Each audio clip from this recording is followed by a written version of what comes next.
Before Resident Evil 4 Remake came out earlier this year, I'm sure that most of us were a little skeptical and nervous as to how it was going to turn out.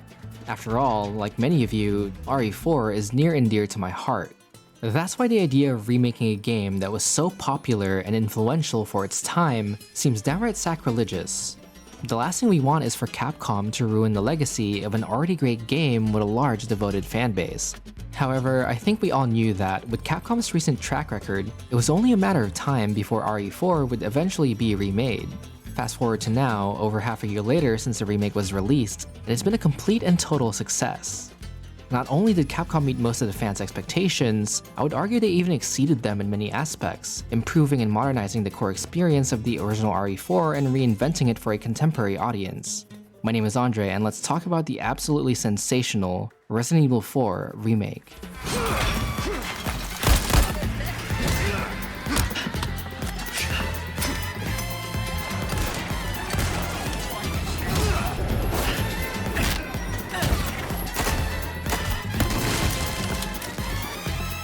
By the way, major spoilers for pretty much the entire game, as well as the Separate Ways DLC. You've been warned. So, what is Resident Evil 4 even about? You control Leon S. Kennedy, an ex-cop turned US government agent, with an expertise in delivering the cheesiest one-liners known to mankind. Nah, time for the teacher to be taught. Leon is sent to a secluded village in Spain on a top-secret mission to rescue the president's daughter, Ashley Graham, who was kidnapped by a spooky zombie cult called Los Illuminados. The head honcho of the cult, Sadler, wants to use the Las Plagas parasite in order to take over the world. Because of course he does. As such, it's up to Leon to not only save the girl, but also to stop bad guys from doing bad things. That's pretty much all you need to know about the story. It's short, simple, straight to the point. And with the campy dialogue and over-the-top action set pieces, RE4 really is the epitome of a good 90s action film. You want to get ugly? Let's get ugly. It's endearingly goofy at best, and slightly cringy at worst. It strikes a good balance between taking itself seriously enough, but not too much at the expense of its charmingly zany atmosphere. Name's Luis. Encantado. Great. We all have names. Now, the plot of Resident Evil games have never been known for being complex, intricately crafted narratives. In fact, I feel that Resident Evil is at its best when it's fully self-aware of how ridiculously absurd it is. If you try to rationalize and make sense of what the actual f is going on in a Resident Evil game, then you'll quickly realize you're going about it in the wrong way. Plot armor aside, no amount of mental gymnastics will help you make it make sense. Who comes up with these things? To enjoy Resident Evil, you have to suspend disbelief and remind yourself that this isn't supposed to be an Academy Award-winning film. At the end of the day, it's just a video game, and a damn good one at that. So who cares if the story doesn't make sense sometimes? As long as the story is entertaining, that's all you really need to accompany such stellar gameplay. So sit down, buckle up, and let the game take you on this wacky-ass thrill ride. Jump! Speaking of gameplay, can we take a moment and talk about how good the combat is in the remake?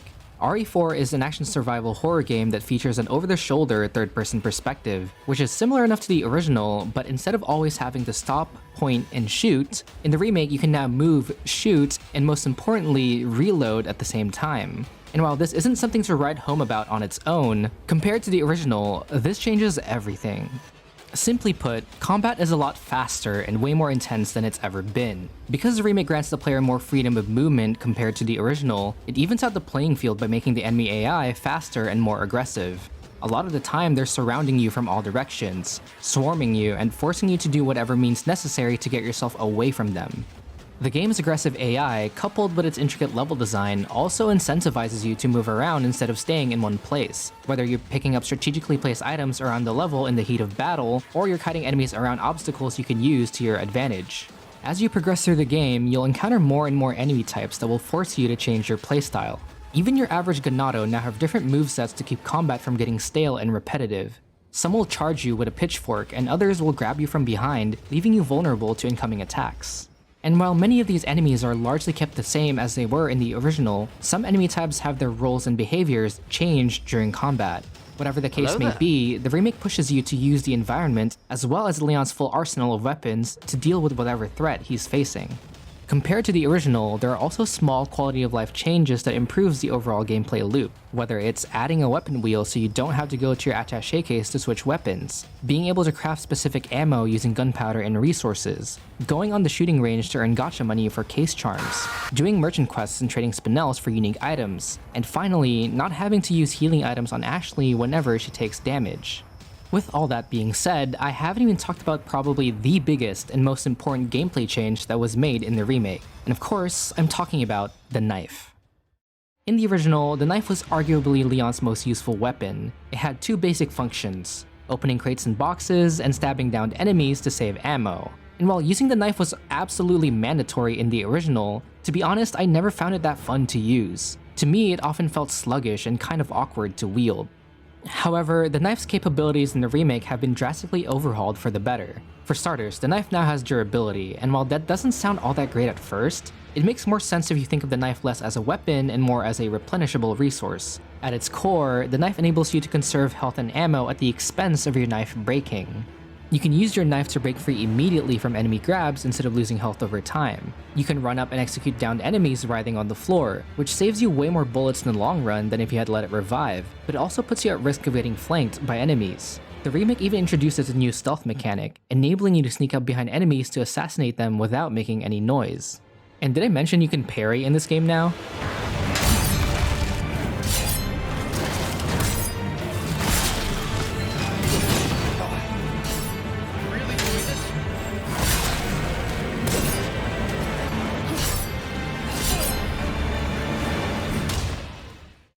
You can parry most melee and range attacks from your typical Ganado. Heck, you can even parry the Chainsaw Man, which is just so badass.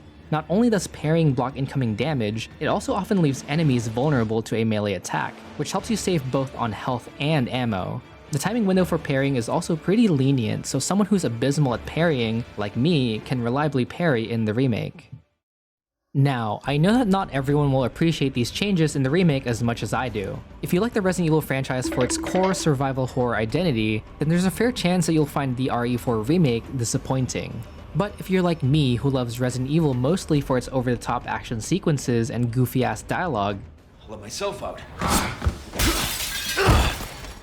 then I'm confident that you'll have a lot of fun playing the RE4 remake. And I think that's the beauty of being able to remake a game like RE4. The remake doesn't force you to play it, nor does it replace the original. If the remake isn't for you, then you're free to play the original over the remake at any time, especially considering an HD port of the original is available on pretty much every gaming platform you can imagine. Instead, the remake offers an alternative experience that is similar enough to the original, but is different enough to warrant being its own game, and I think that's overall a good thing. All in all, the remake does a great job of making Leon, and by extension, you, feel like a badass without making the game seem too easy. There's a perfect balance of player agency and game difficulty, encapsulating the power fantasy of being the action hero superstar that Leon embodies, while also reminding you that you're still very much vulnerable to everything that is trying to kill you. Overall, I found the remake's combat system to be so fun and engaging, and in my mind, it's easily the best thing about the remake. If you find that the most enjoyable part of a Resident Evil game is shooting zombies, then the remake is the definitive way to play Resident Evil 4.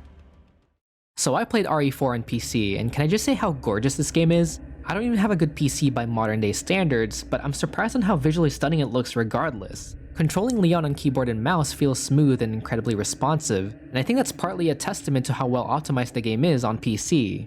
The RE engine also does wonders in recreating the iconic settings of the original. From a graphics point of view, the remake is horrifying.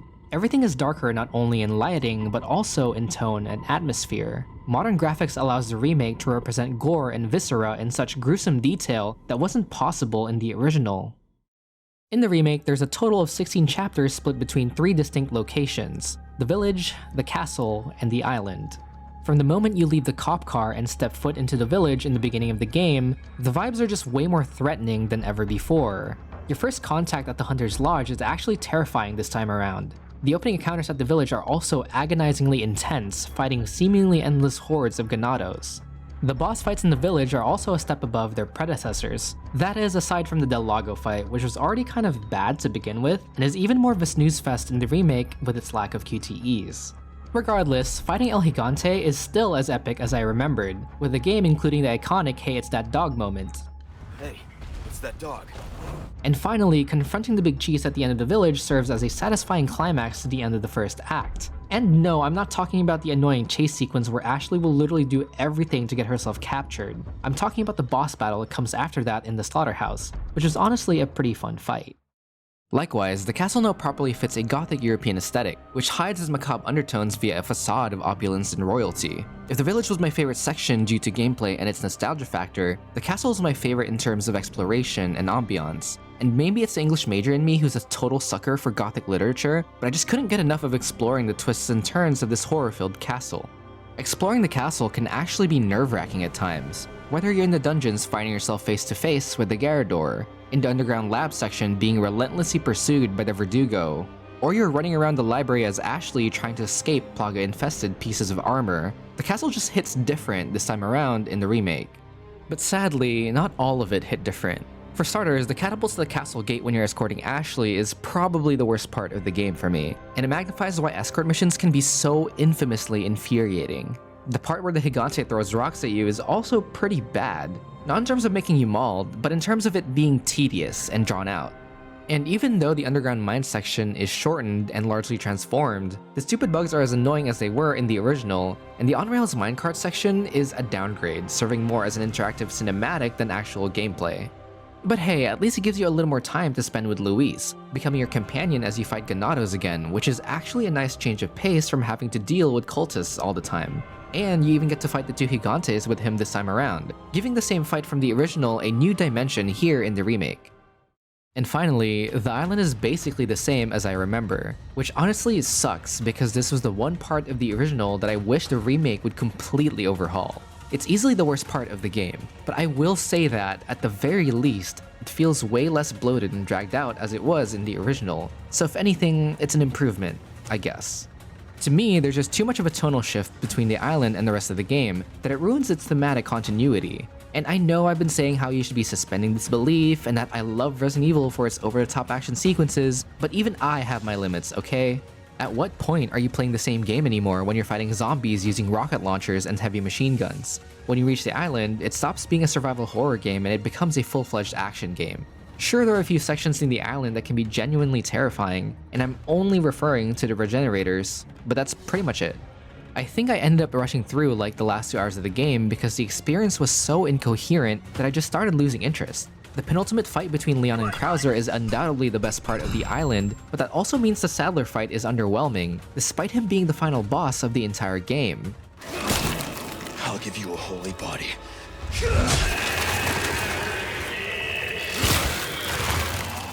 And then of course, the island blows up, because in true Resident Evil fashion, the game has gotta end with a bang. In terms of characters, Leon and Ashley are definitely the heart of the remake. First of all, I love Ashley's redesign and her new portrayal. She's not just some annoying damsel in distress, waiting for her knight in shining armor to save her. Compared to the original, she's considerably more mature and a lot more capable than we give her credit for. You're welcome. Thanks.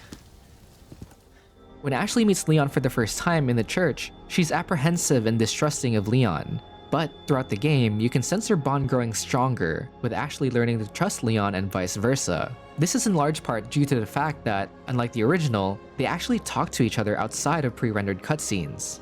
Leon, are you kidding me? Jumping across chandeliers, seriously, who does that? What are you, my mother? You'll be walking around and they'll make random conversation with each other, and overall I just found their little interactions together so incredibly sweet and wholesome that it almost makes me okay with the fact that this is one giant escort mission. Almost. Is this what they teach kids in school these days? Have you never heard of driver's ed? At times I even found that I would miss having Ashley around whenever she gets captured, an emotion I never thought possible prior to the remake. Luis also receives a major upgrade in the writing department compared to the original, considering that he's an actual character this time around. How observant, senor. Now, say, you got a smoke? You know, those things will kill you. Oh, well, maybe just untie me then, huh? Throughout the game, Luis helps Leon and Ashley as a form of atonement for all the bad things he's done in his life. The allusions to Cervantes' Spanish epic also help solidify the trajectory of Luis's character arc, especially considering Luis's character is clearly inspired by Don Quixote himself. It's apropos for the man who wants to be given the chance to right all the wrongs in his life, and his redemption arc reaches a satisfying climax in the mines beneath the castle, with Leon and Louise saying their farewells in a surprisingly touching moment. However, not all the characters received an upgrade in the remake. Case in point, the villains. See, the game has 3 main villains: Sadler, Ramon, and Krauser. My main criticism is that you meet the 3 of them way too late into the story. You meet Ramon and Krauser at the castle, and you meet Sadler for the first time on the island. And no, I don't count the Dream Visitor mind flayer that Sadler does with Leon as meeting him. Aside from Krauser, who I think is a significant upgrade from the original, with his voice actor always killing it every time he's on screen. That's the difference between you and me, Loki. This shift in focus sadly comes at the cost of Ramon and Sadler. And this is going to sound nitpicky because, like I said earlier, I could care less that they're just filling the role of your stereotypical big bad evil guys. In the grand scheme of things, it didn't really detract from my experience playing the remake because I never cared about the story's intricacies, or lack thereof, I guess. Tell someone who gives a shit. But it is worth noting that both Ramon and Sadler are somehow even more underdeveloped in the remake. They serve solely as obstacles for Leon to overcome so that he can save Ashley, as well as the whole world. Aside from Krauser, there are no emotional stakes between Leon and the main villains. As such, if you're like me and gameplay is what's keeping you engaged, then this is a non-issue. But if you prefer your game to be more story-driven, then this is definitely a low point in the remake. I mean, Sadler even kidnaps Ada at the very end so that you have a reason to give a shit about... oh, right, Ada.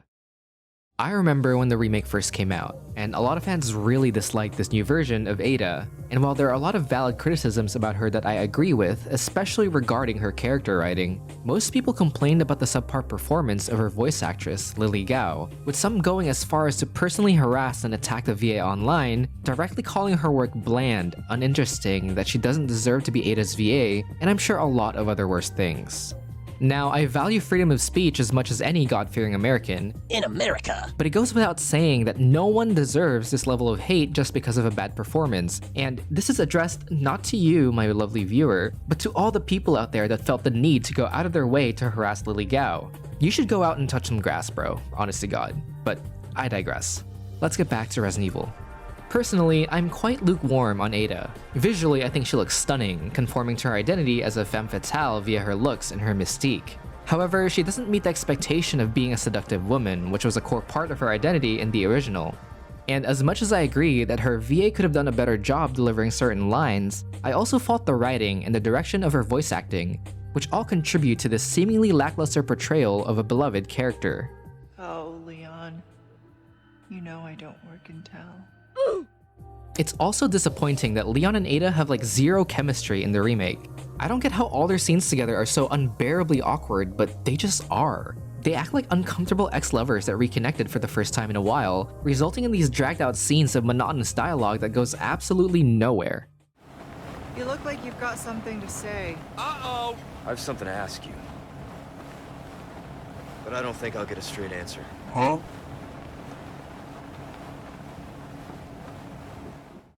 Nonetheless, I will say that Ada is better in separate ways compared to the main game. Now, is it worth paying the additional $10 to play as one of the remake's most controversial characters? Possibly.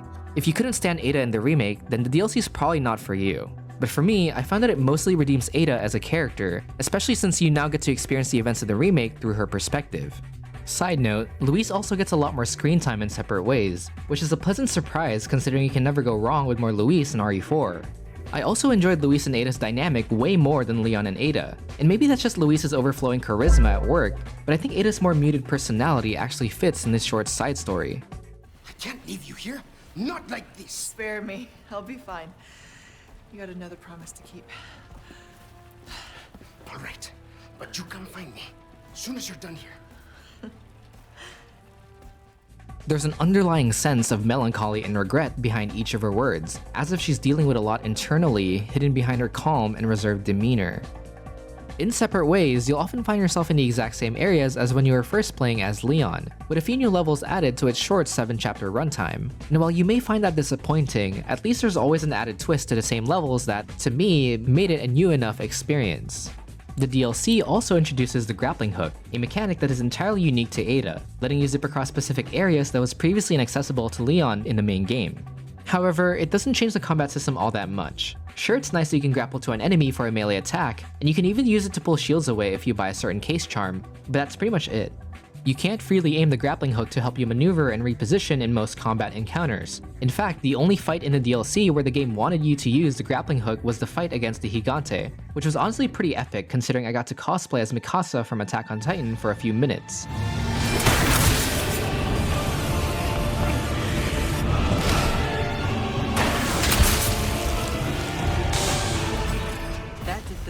But aside from that, the grappling hook is used primarily as a tool for travel and exploration, letting Ada go from point A to point B to progress the story.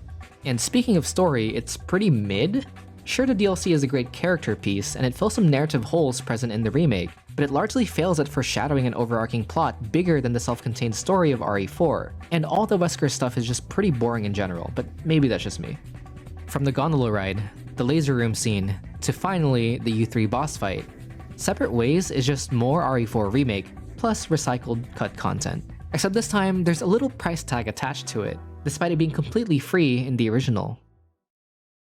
But despite all my complaints, I still highly recommend both the remake and Separate Ways. A lot of the issues I have with the remake, especially in terms of story, character, and game design, were core issues that existed in the original. As such, it's only fair to take them into consideration for both versions of the game. And if I'm being 100% completely honest, as much as I love the original, if I ever wanted to experience RE4 again, 9 times out of 10 I'll probably find myself going back to the remake instead of the original.